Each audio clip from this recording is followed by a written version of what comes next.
ये आप अपने दोस्त के साथ एक खूबसूरत से मॉर्निंग वॉक पर निकले हैं।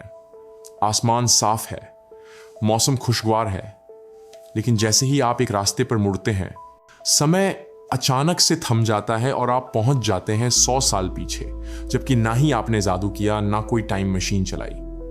तो फिर ये कैसे हुआ? यकीन मानिए, ये कोई फिल्मी कहानी नहीं, बल्कि ये है एक सच्ची घटना जिसे आज भी हिस्टोरियंस एंड साइंटिस्ट्स सुलझा नहीं पाए हैं। ईसाई हुआ था सार्स में फ्रैंक नाम की एक इंसान के साथ। इंग्लैंड के एक प्रसिद्ध शहर लिवरपूल में कुछ ऐसा हुआ जिसका पता आज तक नहीं लगाया जा सका है। दरअसल यहाँ की एक सड़क है बोल्ड स्ट्रीट, जो अपने बुक स्टोर्स, कैफे और शॉपिंग स्टोर्स के लिए जानी जाती है। इसी सड़क पर एक दिन फ्रैंक नाम का एक व्यक्ति अपनी पत्नी के साथ शॉपिंग के लिए आया था। फ्रैंक की बात की जाए तो ये कोई साधारण इंसान नहीं था, बल्कि खुद एक पूर्व पुलिस अधिकारी था, यानी trustworthy and mentally stable person. Frank और उसकी पत्नी घर से कुछ किताबें खरीदने की सोच कर आए थे। उन्होंने सब कुछ पहले ही डिसाइड कर लिया था, कहाँ से शॉपिंग करनी है और कहाँ पर खाना खाना है। ये दोनों सबसे पहले एक किताब की दुकान में जाने वाले थे, जिसका नाम था W.A.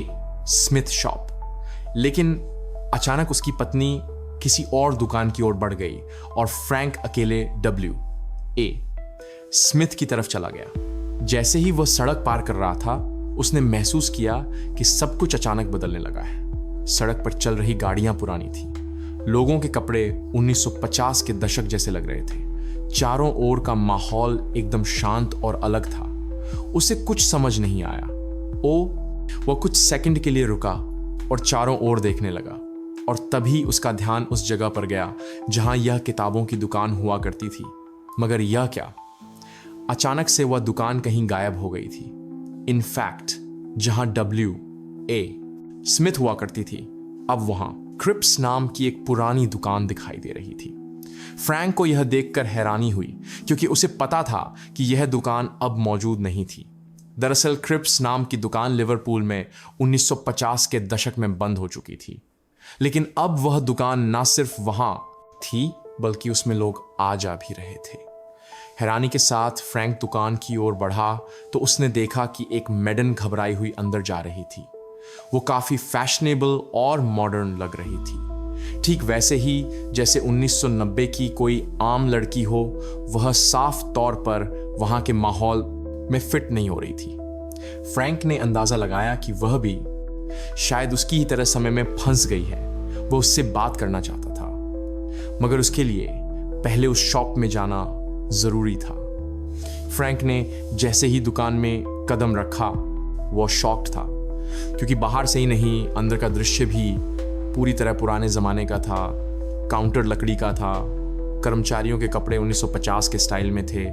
इनफैक्ट अंदर रखे प्रोडक्ट्स जैसे साबुन, ब्रश, कपड़े सब पुराने लेवल वाले थे। फ्रैंक को सब कुछ असली लगा, ना कोई ब्लर, ना कोई होलोग्राम जैसा एहसास, यानी ये कोई सपना नहीं था। वो ये सब सोच ही रहा था कि कुछ ही पल बाद जैसे ही वह उस लड़की के साथ दुकान से बाहर निकला, सारा माहौल फिर से वैसा ही हो गया जैसे वो 1996 में था। W.H. स्मिथ की दुकान फिर से सामने थी। गाड़ियां अब आधुनिक हो चुकी थी, लोगों के कपड़े अब सामान्य लग रहे थे। लड़की भी परेशान दिख रही थी और उसने कहा, मैं अंदर जाकर एक पुरानी दुकान में पहुंच गई थी। ये क्या था? फ्रैंक ने उससे बात की तो दोनों को एहसास हुआ कि उन्होंने एक ही एक्सपीरियंस लिया था। पहले तो दोनों बहुत डरे हुए थे, मगर अब सब कुछ नॉर्मल था। ये वापस अपनी दुनिया में आ गए थे। लेकिन फ्रैंक के मन में कई सारे सवाल उठ रहे थे। फ्रैंक को यह अनुभव इतना अजीब लगा कि उसने इस पर रिसर्च की। बाद में पता चला कि 1950 में वाकई वहां क्रिप्स नाम की दुकान होती थी और उसका बिल्कुल वही लेआउट था जैसे फ्रैंक ने देखा। इतना ही नहीं, लिवरपूल एको नामक लोकल न्यूज़पेपर में भी इस अनुभव की चर्चा हुई। फ्रैंक ने इससे कोई पैसा नहीं कमाया, ना ही उसने कभी इस अनुभव को लेकर कोई प्रचार किया। मगर अब सवाल यह है कि यह क्या था? टाइम ट्रैवल की स्टोरी तो बेहद है, पर सच्चाई का है। टाइम ट्रैवल का मतलब होता है समय के एक हिस्से से दूसरे हिस्से में जाना, या तो अतीत में लौटना या भविष्य को देखना। अल्बर्ट आइंस्टीन की थ्योरी ऑफ रिलेटिविटी के अनुसार अगर कोई वस्तु प्रकाश की गति के करीब चले तो उसके लिए समय धीमा हो जाता है। इसे कहते हैं टाइम डायलेशन। डीडोर एक छोटी सी कहानी। आइंस्टीन ने एक उदाहरण दिया था।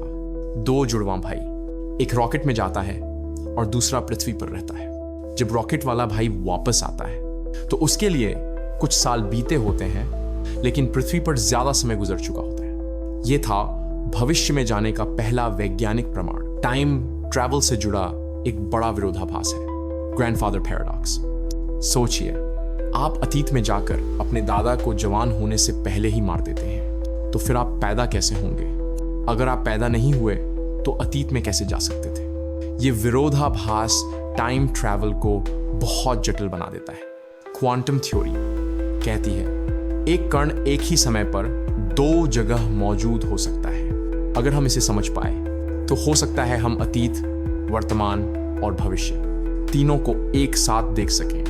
नासा और सर्न जैसे संस्थान इस पर काम कर रहे हैं, लेकिन अभी तक ये सिर्फ कल्पना है। आखिर में एक सवाल, अगर आपको एक दिन के लिए टाइम मशीन मिल जाए तो आप कहाँ जाना चाहेंगे? क्या आप अपने बचपन में लौटना चाहेंगे या 100 साल आगे के भविष्य में? नीचे कमेंट में जरूर बताएं। और अगर वीडियो पसंद आया हो तो लाइक, शेयर और सब्सक्राइब करना ना भूलें। फिर मिलेंगे एक नए रहस्यमयी सफर के साथ। धन्यवाद।